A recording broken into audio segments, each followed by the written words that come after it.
안녕하십니까? 이번 주부터 이제 갈라디아서 말씀을 전하고자 합니다. 엊그저께 우리 CBF 수양회가 아시죠? 우리 도윤이가 교회 왔었는데 놀랐어요. 자기들은 한 번밖에 안 하냐고. 초등학교 1학년인데 어른은 3번이나 오고. 그런 게 어딨냐고. 그 어린애가 그 말하니까 아주 놀랐어요. 빨리 자라서 참석하라고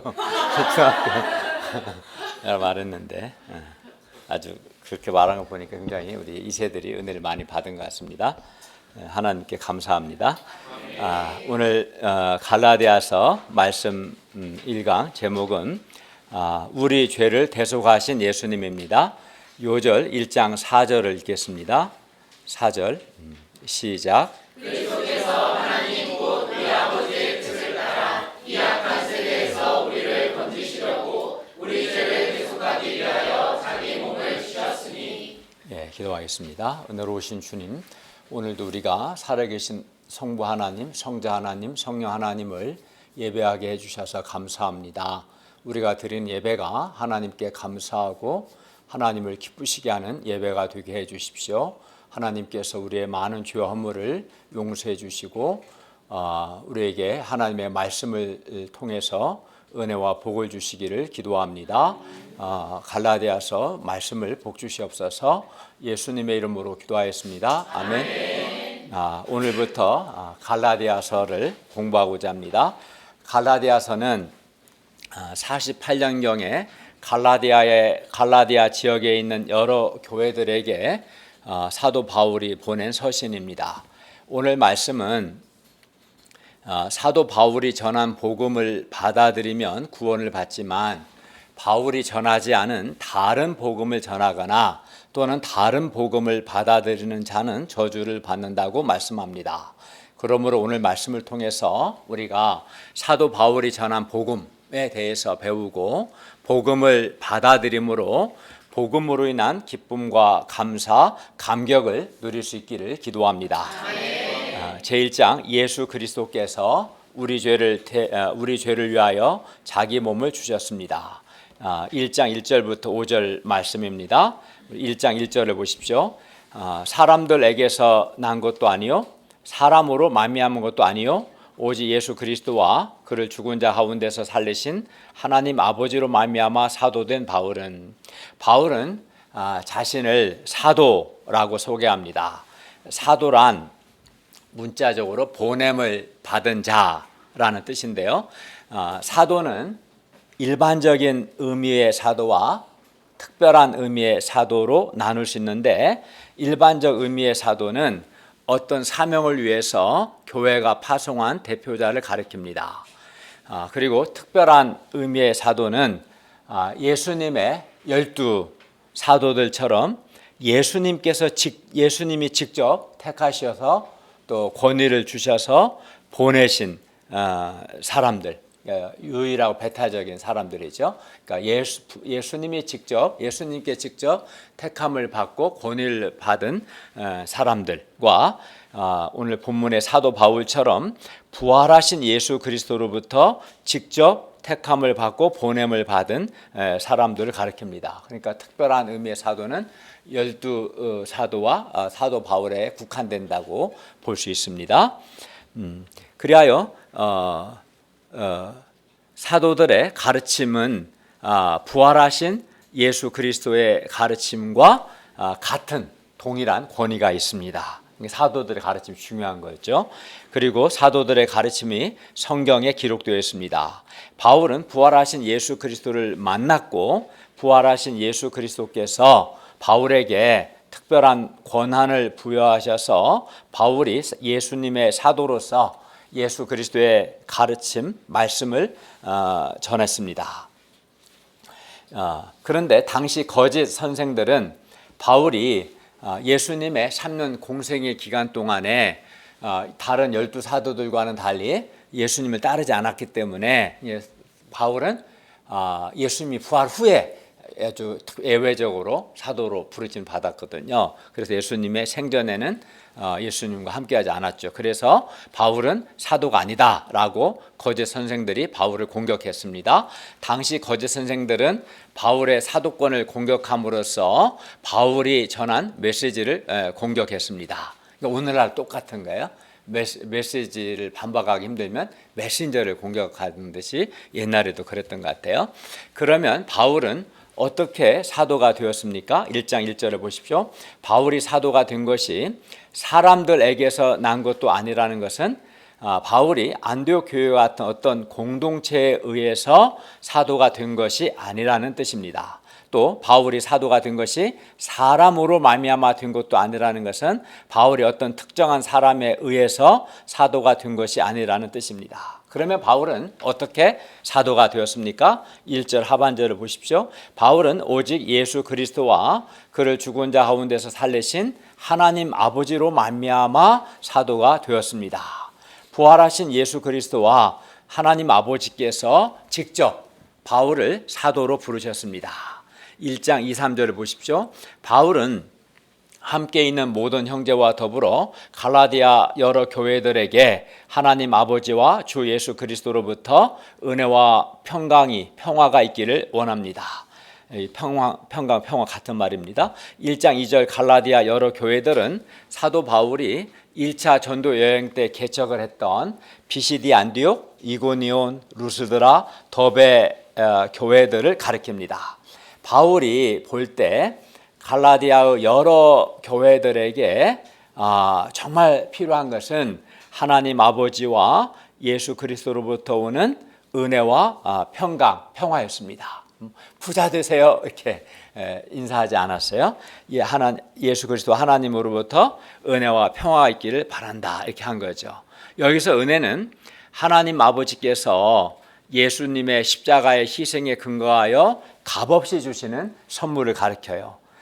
은혜 중에서 대표적인 은혜는 구원의 은혜가 있고 이외에도 하나님이 값없이 주시는 여러 선물들을 은혜라고 부릅니다. 평화는 구원받은 자와 하나님 사이에 누리는 평화, 또 구원받은 자의 내면, 마음에서 누리는 평화를 가리킵니다. 예수 그리스도의 은혜가 있는 사람에게 평화가 있습니다. 그리고 은혜와 평화는 모든 사람들에게 반드시 필요합니다. 우리 마음의 평화도 있어야 하고 우리 삶 속에서 하나님이 주시는 은혜가 정말 있어야 합니다. 그런데 은혜와 평화는 오직 하나님 아버지와 예수 그리스도께서만 주실 수 있는 독특한 신적인 선물입니다. 은혜와 평화는 사람은 줄 수 없어요. 하나님 아버지와 예수님만이 주실 수 있어요. 그러므로 우리가 예수 그리스도를 믿음으로 하나님 아버지와 예수 그리스도께서 주시는 은혜와 평화를 누릴 수 있기를 기도합니다. 이제 1장 4절은 바울이 전하는 복음의 내용입니다. 1장 4, 5절을 읽어보겠습니다. 1장 4절 5절 읽겠습니다. 시작. 그리스도께서 하나님 곧 우리 아버지의 뜻을 따라 이 악한 세대에서 우리를 건지시려고 우리 죄를 대속하기 위하여 자기 몸을 주셨으니 영광이 그에게 세세토록 있을지어다. 아멘. 예, 이 세대가 악한 이유는 죄와 사탄이 사람들을 다스리고 있기 때문입니다. 예수 그리스도는 하나님 아버지의 뜻을 따라서 이 악한 세대에서 우리를 건지시려고 우리 죄를 대속하기 위하여 자기 몸을 주셨습니다. 이게 복음이죠. 바울은 예수 그리스도께서 우리 죄를 위하여, 즉 우리의 죄값으로 자신을 주신 것에 대해서 3장 13절에서는 아마 프린트물에 기록되어 있을 겁니다. 3장 13절에서는 이렇게 말씀합니다. 그리스도께서 우리를 위하여 저주를 받은 바 되사 율법의 저주에서 우리를 속량하셨으니 기록된 바 나무에 달린 자마다 저주 아래 있는 자라 하였습니다. 우리가 우리의 죄 때문에 받아야 할 저주를 예수님께서 십자가에서 우리 대신 저주를 받으심으로써 율법의 저주에서 우리를 구원하여 주셨습니다. 예수님께서 우리 죄를 대속하기 위해서 자기 몸을 주신 것은 우리를 이 악한 세대에서 건지시기 위해서입니다. 예수 그리스도께서 하나님 아버지의 뜻을 따라 이 악한 세대에서 우리를 건지시려고, 우리를 구원하기 위해서, 우리 죄를 위해서, 즉 우리의 죄를 대속하기 위해서, 대신 갚으시기 위해서 자기 몸을 주셨다는 것. 그러니까 예수 그리스도께서 우리를 대속하기 위해서, 우리 죄를 대속하기 위해서 자기 몸을 주셨다는 것. 이것이 바로 사도 바울이 전했던 복음의 핵심입니다. 여러분은 사도 바울이 전한 예수 그리스도의 이 복음의 메시지, 이 악한 세대에서 우리를 건지시려고 예수 그리스도께서 우리 죄를 위하여, 우리 죄를 대속하기 위하여 자기 몸을 주셨다는 이 사도 바울의 이 복음의 메시지를 들을 때 마음에 기쁨과 감사와 감격이 있습니까? 아니면 들었는데도 지금 기준으로 무덤덤합니까? 아니면 어떤 사람은 아니면 괜히 반발심이 생깁니까? 한번 지금 점검해 보세요. 제가 복음을 지금 전했는데 이 복음을 들을 때 여러분의 마음이 어땠습니까? 기쁨과 감사와 감격이 있었습니까? 아니면 무덤덤합니까? 아니면 반발심이 생깁니까? 예수님께서 우리를 사랑하셔서 우리 죄를 대속하기 위해서 십자가에서 자기 몸을 내어주셨습니다. 우리가 이번 여름 수양회에서 십자가 말씀에서 배운 것처럼 예수님께서 우리가 받아야 할 죄의 형벌을 십자가에서 우리 대신 받으셨습니다. 예수님께서 십자가에 못 박혀 죽으심으로 우리가 받아야 할 율법의 저주를 대신 받으셨습니다. 그리하여 이 예수님 덕분에, 이 예수님의 희생 때문에 우리는 하나님께 죄를 용서받고 의롭다함을 받고 하나님의 자녀가 될 수 있었습니다. 이것이 바로 사도 바울이 전한 예수 그리스도의 복음입니다. 예수님의 희생으로, 죽으심의 은혜로 우리가 죄 용서받았다, 의롭게 되었다. 이게 복음이죠. 그래서 예수 그리스도의 복음은 죄인들에게 큰 기쁨을 줍니다. 오늘이 8월 10일인가요? 네. 며칠 후면 8.15 광복절 특별 사면이 있다고 합니다. 아마 특별 사면의 대상자들은 매우 기쁠 겁니다. 그렇지 않을까요? 그런데 예수 그리스도의 복음은 대통령의 특별 사면과는 비교할 수 없는 큰 기쁨을 줍니다.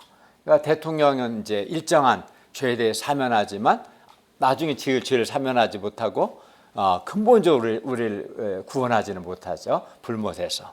제한적이죠. 그래도 특별 사면을 받는 사람은 아마 기쁠 겁니다.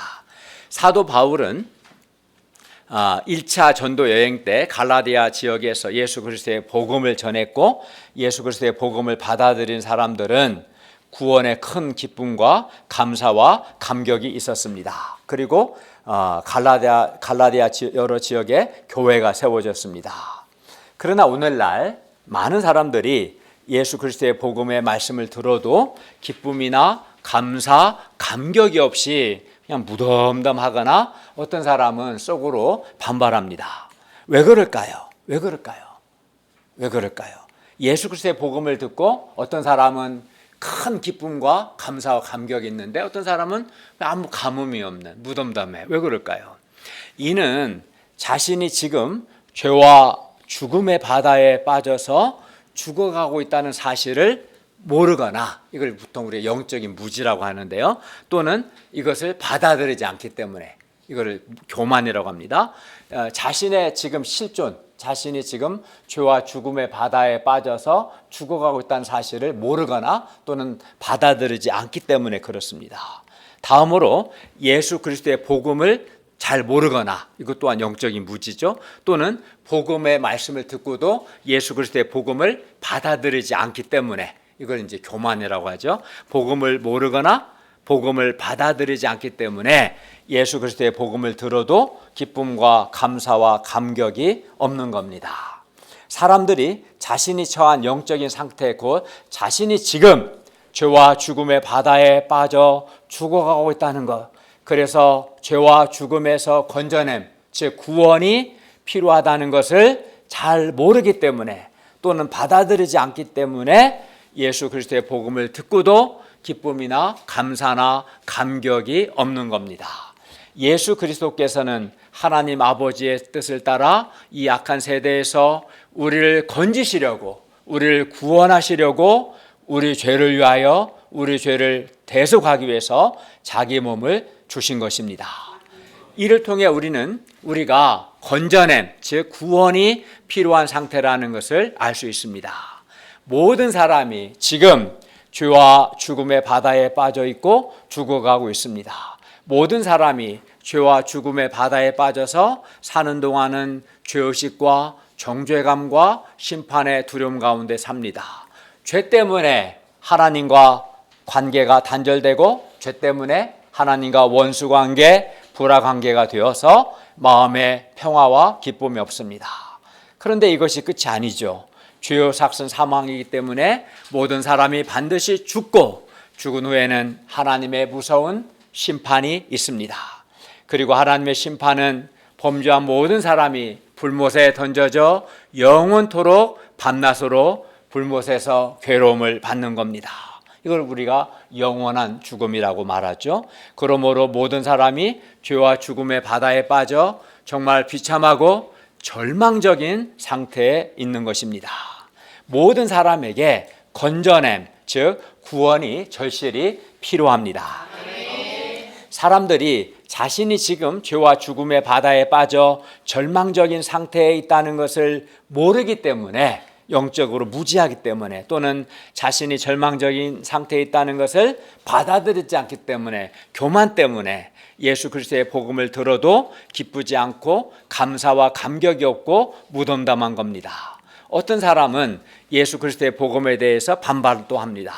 우리는 우리 자신이 죄와 죽음의 바다에 빠져 죽어가고 있다는, 그래서 건져냄, 구원이 절실히 필요하다는 우리의 영적인 상태를 알아야 합니다. 죄와 죽음의 바다에서는 이건 비유적인 표현이죠. 어떤 특정한 물리적 바다가 있다는 게 비유적으로 표현한 거예요.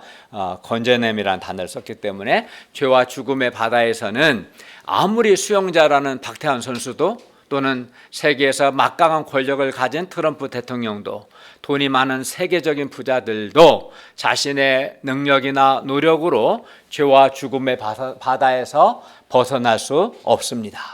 천재적인 머리를 가진 사람도, 뛰어난 인간 조건을 가진 사람도, 그 어떤 사람도 자신의 능력이나 노력으로 죄와 죽음의 바다에서 벗어날 수 없습니다. 그래서 자기 힘으로 벗어날 수 없기 때문에 사는 동안 죄의식과 정죄감과 심판의 두려움 가운데 살다가 죽은 후에는 불과 유황이 타는 불못에 던져져서 세세토록 밤낮으로 괴로움을 당해야 합니다.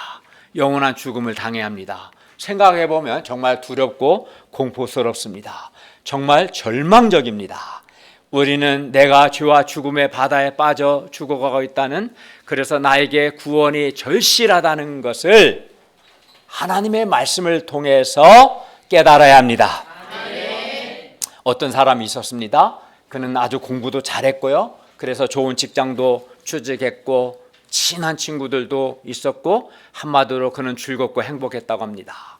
그런데 어느 날 건강검진 결과 불치병이나 치료가 안 되는 암 진단을 받았습니다. 그가 즐거울까요? 결코 즐겁지 않을 겁니다. 검사 결과를 들었을 때 마음이 어두워질 겁니다. 자신이 좋은 대학을 졸업했고 좋은 직장에 다니고 돈이 많다는 것, 좋은 인간 조건을 가졌다는 것이 불치병이나 치료가 불가능한 암 앞에서 무슨 소용이 있겠습니까? 불치병 앞에서 대학 자랑하겠습니까? 치료도 안 되는 암 앞에서 직장 자랑합니까? 죽음 앞에서 곧 죽을 사람이 돈 자랑하겠습니까? 자랑할 수 없겠죠. 물론 이때 어떤 사람은 검사 결과를 받아들이고 싶지 않을 겁니다. 왜 나에게 이런 병이 있을까? 그러나 받아들이고 싶지 않다고 해서 불치병이나 치료 안 되는 암이라는 진단 자체가 바뀌지는 않습니다. 제가 2019년 중대병원에서 혈액 검사 결과, 저는 당시 기준에서 전혀 생각지도 않은 당뇨 진단을 받았습니다. 의사 선생님은 저에게 당뇨약을 처방해 주면서 당뇨 합병증을 경고했고 음식 조절해야 한다고 했습니다. 저는 그날 하루 종일 정말 지금도 그때 잊지를 못해요. 우울했습니다. 그러니까 중앙대병원제 저 건너편 뭐라고 그러지? 무슨 관이라고 그러지? 중앙관 말고 다정관, 여기 2층에서 이게 걸어오는데 굉장히 우울했어요. 제가 저의 당뇨병이라는 상태를 몰랐을 때는 행복했으나 검사 전과 후가 갑자기 몸이 달라진 건 아니에요. 똑같았어요. 컨디션도 뭐 이상이 없었고. 근데 어쨌든 저의 상태를 몰랐을 때는 행복했으나 당뇨병이 있다는 걸 알면서 저의 마음이 갑자기 우울해지고 어두워졌습니다. 아마 하루 종일 마음이 어두웠어요. 많은 사람들이 예수 그리스도의 복음을 듣고도 기쁨과 감사와 감격이 없는 것은 자신이 지금 죄와 죽음의 바다에 빠져 죽어가고 있고 죽은 후에는 하나님의 무서운 심판을 받아야 한다는 것을 깨닫지 못하게, 한마디 자기 영적 상태를 모르기 때문에 그렇습니다. 그런데 사람들이 자신이 지금 죄와 죽음의 바다에 빠져 죽어가고 있다는 것, 죽은 후에는 불못에 던져져서 세세토록 밤낮으로 괴로움을 받는다는 것을 그냥은 알지 못합니다. 그냥 깨달을 수는 없고 오직 하나님의 말씀을 통해서 그리고 성령님의 도우심을 통해서 깨달을 수 있습니다. 말씀을 듣지 않으면 못 깨닫죠. 어떻게 깨닫겠습니까? 말씀을 듣고 깨닫는 겁니다. 그리고 하나님의 말씀을 통해서 자신이 죄와 죽음의 바다에 빠져 있다는 것을 들을 때 이를 겸손히 받아들여야 합니다. 그래야 구원을 받을 수 있습니다. 그걸 인정을 해야 회개하고 예수를 믿을 거 아니에요. 그죠? 그래야 구원을 받을 수 있습니다. 하나님의 말씀을 듣고도 난 잘 모르겠는데요. 잘 모르겠다거나 별로 마음에 와닿지 않는데요. 라고 한다거나 이렇게 자기 생각과 자기 교만을 고집하면 그 사람은 구원을 받을 수 없습니다. 저는 의사가 검사 결과 당뇨병입니다. 약 드셔야 합니다. 라고 했을 때 저는 중대병원 검사 결과와 의사의 권위를 믿고 받아들였어요. 겸손히. 그리고 노력을 했습니다. 그렇게 해야지. 별로 받아들이기 쉽지 않은데요. 중대병 못 믿겠는데요. 다른 병 가도 마찬가지겠죠. 그러면 안 되는 거죠. 내 감정이, 내 느낌이 중요한 게 아닙니다. 객관적인 결과가 중요한 거예요. 그게 와닿지 않는데요? 와닿지 않아 상관없습니다. 하나님이 그렇게 말씀하셨으면 인간이 죄인인 거고 죄인은 죽는 거고 심판받는 겁니다. 내 기분이, 내 감정이, 내 생각이 와닿는 거 아무 중요하지 않습니다. 말씀을 들어야 합니다. 말씀을 통해서 성령님의 도우심을 통해서 모든 사람이 죄와 죽음의 바다에 빠져 죽어가고 있고 죽은 후에는 영원토록 불못에 던져져서 밤낮으로 괴로움을 받는다는 것을 알아야 합니다. 그래서 죄와 바다에서 건져낸 구원이 절실히 필요하다는 것을 알아야 합니다. 그런데 감사하게도 하나님은 사랑이십니다. 하나님은 우리 죄인들을 사랑하셔서, 이게 놀라운 거죠. 하나님은 우리 죄인들을 사랑하셔서 죄와 죽음의 바다에 빠져 죽어가고 있는 사람들을 건져내시기 위해서, 구원하기 위해서 독생자 예수 그리스도를 보내주셨습니다. 이게 놀라운 거죠. 성자 예수님께서 우리를 사랑하셔서 우리를 구원하기 위해 성육신 하신 것이고, 우리 이번 여름상에 배운 것처럼요, 성육신 하신 것이고 육신 입고 이 땅에 오신 것이고 우리 죄를 용서하기 위해서 십자가에서 대속의 죽음을 죽으신 것입니다. 예수 그리스도께서 우리의 죄 때문에 우리가 받아야 할 하나님의 형벌을 대신 받으시고 우리가 받아야 할 율법의 저주를 대신 받으시고 우리가 받아야 할 하나님의 심판을 대신 받으셨습니다. 왜요? 우리를 사랑하셔서 우리를 죄와 죽음에서 건져내시기 위해서 그렇게 하신 겁니다. 이것이 사도 바울이 전한 예수 그리스도의 복음입니다. 정말 기쁜 소식이죠. 저는 살며 살수록 하나님이 사랑이시다는 것, 하나님이 우리 죄인들을 사랑하신 것이 얼마나 감사한지 몰라요. 얼마나 감사한지. 하나님의 말씀을 통해서 자신이 죄와 죽음의 바다에 빠졌고 죽은 후에는 하나님의 심판을 받는다는 것을 깨닫고 받아들인 사람은 예수 그리스도의 복음의 말씀을 들을 때 매우 크게 기쁘고 감사하고 감격하게 됩니다. 왜냐하면 예수 그리스도의 복음만이 죄와 죽음의 바다에 빠진 사람에게 유일한 구원의 길이 되기 때문입니다. 죄와 죽음의 바다에 빠져 죽어가고 있는 사람, 죽은 후에는 불못에 던져져서 세세토록 밤낮으로 괴로움을 받을 그 사람에게 좋은 대학 졸업장이 무슨 소용이 있고, 좋은 직장이 무슨 소용이 있고, 좋은 인간 조건이 무슨 소용이 있겠습니까? 아무리 좋은 인간 조건도 죄와 죽음의 바다에 빠져 죽어가고 있는 사람을 구원할 수는 없습니다. 우리를 사랑하셔서 우리 죄를 위해서 자기 목숨을 내어주신 예수 그리스도만이 죄와 죽음의 바다에 빠진 우리에게 유일한 구원의 길입니다. 우리를 사랑하사 우리 죄를 위하여 대속의 죽음을 죽으신 예수 그리스도, 우리 죄 때문에 우리가 받아야 할 죄의 형벌을 대신 받으신 예수 그리스도, 우리의 죄 때문에 우리가 받아야 할 죄와 저주와 심판을 대신 받으신 예수 그리스도만이 죄와 죽음의 바다에 빠진 우리의 유일한 구원자가 되십니다. 그리고 이것이 바울이 전한 예수 그리스도의 복음입니다. 기쁜 소식입니다. 자신이 죄와 죽음의 바다에 빠진 절망적인 죄인임을 깨닫고 인정하는 사람은 자기 죄를 회개하고 예수 그리스도의 복음을 감사함으로 받아들입니다. 그리하여 구원의 기쁨과 감사와 감격이 있습니다.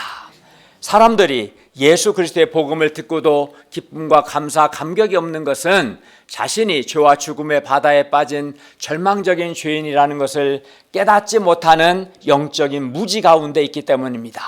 또는 예수 그리스도의 복음의 말씀을 받아들이기 싫어하는 불신과 그 불순종과 교만을 고집하기 때문입니다. 그러나 우리가 분명히 알아야 할 것은 내가 영적 무지 가운데 있다고 해서, 내가 죄와 죽음에 빠져 있다는 사실이 내 마음에 와닿지 않는다고 해서, 또는 내가 불신과 교만을 고집한다고 해서 내가 죄와 죽음의 바다에 빠져 죽은 후에는 불못에 던져져 세세토록 밤낮으로 괴로움을 당할 절망적인 죄인이라는 사실 자체가 바뀌지는 않는다는 겁니다. 내 느낌이 중요한 게 아닙니다. 말씀을 통해서 내가 어떤 상태에 있는가를 깨닫는 것이 중요한 겁니다.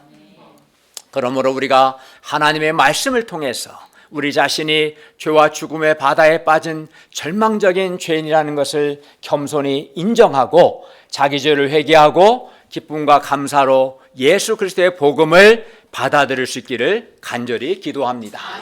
미루지 마세요. 미루다가 죽으면 구원받을 기회 없이 바로 불못에 던져져야 합니다. 미루지 마세요. 복음을 받아들여야 합니다. 그리하여 우리가 예수님께서 주시는 구원의 은혜를 풍성히 누릴 수 있기를 바랍니다. 죄를 용서받고 하나님과 보라 관계 해소됨으로 마음의 기쁨과 평화를 누리기를 바랍니다. 1장 5절을 보십시오. 영광이 그에게 세세토록 있을지어다. 아멘. 하나님께서 이 악한 세대에서 우리를 건지시려고, 우리를 구원하기 위해서 예수 그리스도를 보내셨기 때문에 바울은 하나님께 영광을 돌립니다. 하나님께 감사를 드립니다. 제2장 다른 복음을 전하는 자는 저주를 받습니다. 1장 6절에서 10절입니다. 1장 6절을 보십시오. 그리스도의 은혜로 너희를 부르신 이를 이같이 속히 떠나 다른 복음을 따르는 것을 내가 이상하게 여기노라.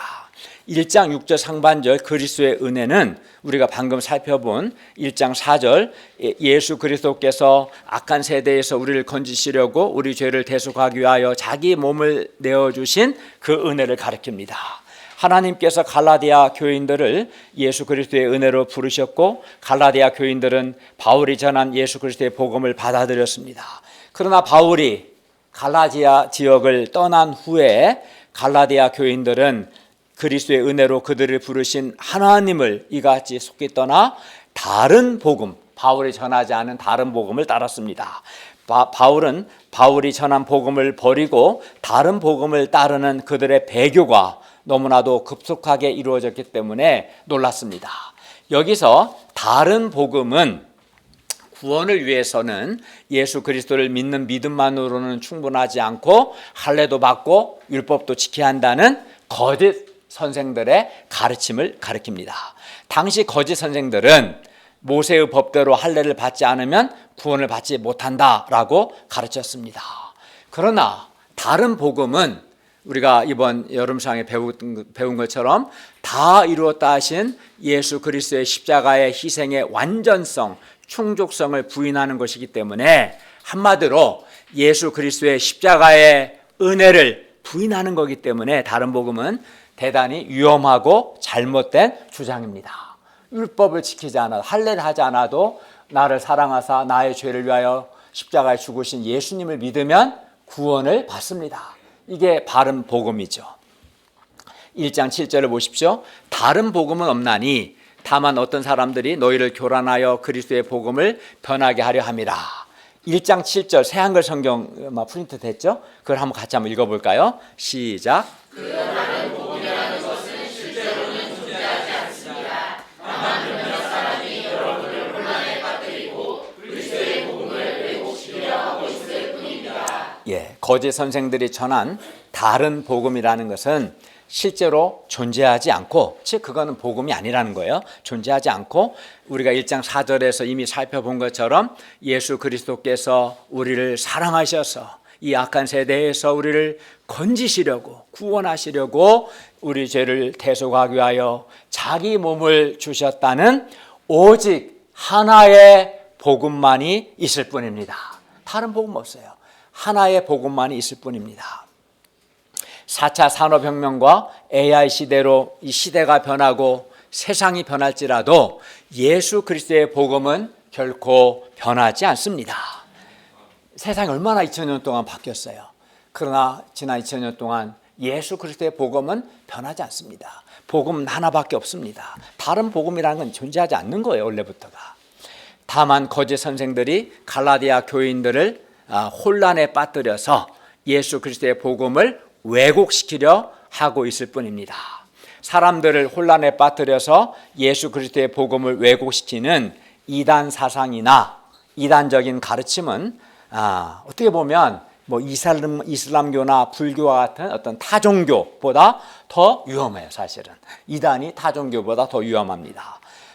왜냐하면 이단들은 예수 그리스도의 복음과 전혀 다른 것을 가지고 접근하는 것이 아니라 예수 그리스도의 복음과 유사하면서도 결정적으로는 다른 것을 가지고 접근을 해서 사람들을 미혹합니다. 이단들은 불신자들보다 신자들에게 접근해서 신자들의 신앙을 망가뜨리고 나아가 교회를 파괴하기 때문에 바울은 다른 복음을 전하는 자들은 저주를 받을 것이라고 엄히 경고합니다. 오늘날에도 신천지나 통일교나 JMS나 하나님의 교회와 같은 아주 명백한 이단들은 말할 것도 없고 신사운동이나 기복주의나 신비주의와 같은 이 잘못된 가르침들 역시 결국 예수 그리스도의 십자가의 죽으심과 부활의 복음을 왜곡하고 신자들의 신앙을 무너뜨리고 교회를 파괴하고 있습니다. 바울은 이렇게 이단이나 이단적인 가르침, 잘못된 가르침을 전하는 자들이나 받아들이는 자들은 하나님의 저주를 받을 것임을 엄히 경고합니다. 그러므로 우리도 이단이나 이단적인 가르침, 잘못된 가르침을 매우 주의해야 합니다. 1장 8, 9절을 보십시오. 한번 읽어볼까요? 시작. 그러나 우리가 혹은 하늘로부터 온 천사라도 우리가 너희에게 전한 복음 외에 다른 복음을 전하면 저주를 받을지어다. 우리가 전에 말하였거니와 내가 지금 다시 말하노니 만일 누구든지 너희가 받은 것 외에 다른 복음을 전하면 저주를 받을지어다. 예, 사도든 하늘로부터 온 천사든 그 누구든 다른 복음을 전함으로 복음을 왜곡시키는 자는 하나님의 저주를 받습니다. 거짓 선생들이 전한 다른 복음을 받아들이는 자도, 다른 복음을 전한 자나 다른 복음을 받아들이는 자나 다 저주를 받습니다. 물론 바울이 전한 예수 그리스도의 복음을 받아들이지 않는 자들 역시 하나님의 심판을 받습니다. 그러므로 우리는 성경을 통해서 사람들이 전하는 것들이 사도 바울이 전한 바른 복음인지 거짓 선생들이 전한 다른 복음인지를 분별해야 합니다. 그리고 이 과정에서 신학과 신앙이 바르고 건강한 목회자의 가르침을 겸손히 받는 것이 좋습니다. 1장 10절을 보십시오. 사도 바울은 예수 그리스도의 종으로서 하나님을 기쁘시게 하고자 했기 때문에 그리스도의 복음을 분명하게 전했습니다. 제3장 바울이 전한 복음은 예수 그리스도의 계시로 말미암은 것입니다. 1장 11절에서 24절 말씀입니다. 1장 11절에서 24절은 사도 바울의 라이프 테스트모니, 인생 소감입니다. 바울의 인생 소감의 핵심은 사도행전 9장에는 이제 어떻게 예수를 만났는가를 썼다면 여기서는 초점이 조금 달라요. 바울의 여기서 인생 소감의 핵심은 바울이 전한 복음은 오직 예수 그리스도의 계시로 말미암은 것이라는 것입니다. 그러므로 예수님께 직접 받은 것이다 라는 거예요. 그렇기 때문에 바울이 전한 복음을 우리가 절대적으로 신뢰할 수 있다는 것입니다. 이제 그걸 설득력 있게 이야기하는 거예요. 1장 11절과 12절을 보십시오. 바울이 전한 복음은 사람의 뜻을 따라 된, 즉 사람이 지어낸 것도 아니고 사람에게서 받은 것도 아니고 사람에게서 배운 것도 아니고 오직 예수 그리스도에게서 직접 받았다라고 말합니다. 그러니까 바울이 전한 복음을 신뢰할 수 있다는 거죠. 바울은 다메섹으로 가는 길에서 부활하신 예수님을 만나서 회심했습니다. 이후 바울은 부활하신 예수 그리스도로부터 계시를 받아 복음을 깨닫게 되었습니다. 따라서 바울이 가르친 복음은 예수님이 주신 것이기 때문에 신적인 권위를 가집니다. 그렇기 때문에 우리는 바울이 전한 예수 그리스도의 복음을 신뢰할 수 있습니다. 1장 13절부터 16절은 과거 하나님의 교회를 박해했던 바울의 변화된 삶 자체가 바울이 예수 그리스도로부터 직접 복음을 받았고 또 사도로 부르심을 받았다는 것을 증거한다는 거예요. 이렇게 교회를 박해했던 사람이 어떻게 이렇게 변화될 수 있었겠습니까? 그가 부활하신 예수님을 만났고 부활하신 예수님으로부터 복음을 들었고 또 사도로 부르심을 받았기 때문에 그랬다는 거예요. 1장 13, 14절을 보십시오. 내가 이전에 유대교에 있을 때 행한 일을 너희가 들었거니와 하나님의 교회를 심히 박해하여 멸하고 내가 내 동족 중 여러 영겁자보다 유대교를 지나치게 믿어 내 조상의 전통에 대하여 더욱 열심히 있었으나 바울은 과거 하나님의 교회를 심히 박해하여 멸하려고 했습니다. 그리고 그의 동족 중 동시대 유대교인들보다도 유대교를 지나치게 믿어서 할례를 행하고 이방인들과 식사교제하지 않고 여러 절기를 지키는 등 유대교 전통에 더욱 열심히 있었습니다. 이런 바울이, 이런 교회를 박해했던 이런 바울이, 아주 지독한 유대교 바울이 어떻게 예수 그리스도의 사도가 되어서 예수 그리스도의 복음을 전하게 되었습니까? 1장 15, 16절을 보십시오. 바울이 어머니의 태에 있을 때, 곧 바울이 세상에 태어나기도 전에 그를 택정하시고 즉 구별하시고 은혜로 부르신 살아계신 하나님께서 하나님의 아들 예수 그리스도를 이방에 전하기 위하여 예수 그리스도를 바울에게 나타내시기를 기뻐하셨습니다. 실제로 부활하신 예수님께서 바울이 예수 믿는 신자들을 박해하기 위해 다메섹으로 가는 길에서 바울에게 나타나셨고 또 바울을 이방인의 사도로 구별하여 부르셨습니다. 하나님께서 바울을 택정하시고 즉 구별하시고 은혜로 부르셔서 바울에게 예수 그리스도를 나타내셨기 때문에 이 말은 한마디로 하나님의 은혜로 이 하나님의 은혜 때문에 사도 바울이 예수님을 만나 변화될 수 있었고 예수님의 사도로서 예수 그리스도의 복음을 전할 수 있게 되었다는 뜻입니다. 1장 16절 하반절 17절 보십시오. 그러니까 부활하신 예수님께서 바울을 찾아오시지 않았다면, 구원해 주시지 않았다면 박해자 바울이 예수님의 사도가 될 수도 없고 예수 그리스도의 복음을 전할 수 없었던 거죠. 그러니까 바울이 예수의 사도가 되어 예수 그리스도의 복음을 전하는 것 자체가 하나님의 놀라운 은혜였다라는 것을 말하는 거예요. 1장 16절 하반절 17절을 보시면 내가 곧 혈육과 의논하지 아니하고 또 나보다 먼저 사도된 자들을 만나려고 예루살렘으로 가지 아니하고 아라비아로 갔다가 다시 다메섹으로 돌아갔노라. 여기서 바울이 곧 혈육과 의논하지 아니하고 바울보다 먼저 사도된 자들, 예수님 12 사도들이겠죠. 그들을 만나려고 예루살렘으로 가지 않고 아라비아로 갔다가 그 지도 프린트 해놨거든요. 이따 예배 후에 한번 보세요. 한 장씩 가져가셔도 됩니다. 그 다메섹 우측에 있어요. 아라비아로 갔다가 다시 다메섹으로 돌아왔다는 것을 통해서 말하려고 하는 것은 두 가지입니다. 첫째는 부활하신 예수 그리스도와 하나님 아버지께서 직접 바울을 사도로 부르셨다는 거예요. 직접. 그렇기 때문에 바울은 부활하신 예수님이 바울을 직접 사도로 부르셨기 때문에 바울은 혈육과 의논할 필요가 없었던 거죠. 혈육과 의논하지 않고 또 바울보다 먼저 사도된 자들을 만나기 위해서 예루살렘으로 가지 않은 겁니다. 왜냐하면은 부활하신 예수님이 직접 하나님이 바울 사도로 부르셨기 때문에 굳이 사도된 되는 것에 대해서 사람과 의논하거나 먼저 사둔 자들과 의논할 필요가 없었다는 겁니다. 그 얘기를 하는 거예요.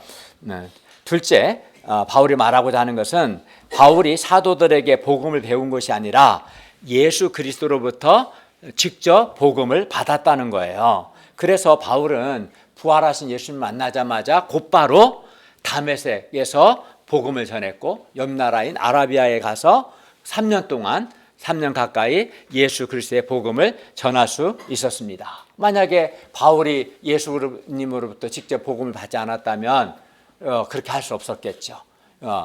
예루살렘에 있는 사도들은 3년 후에 만났어요. 그러니까 그들로부터 복음을 받은 게 아니죠. 그들을 만나기 3년 전에 이미 복음을 전했다는 겁니다. 1장 18절에서 20절을 한번 읽어볼까요? 시작.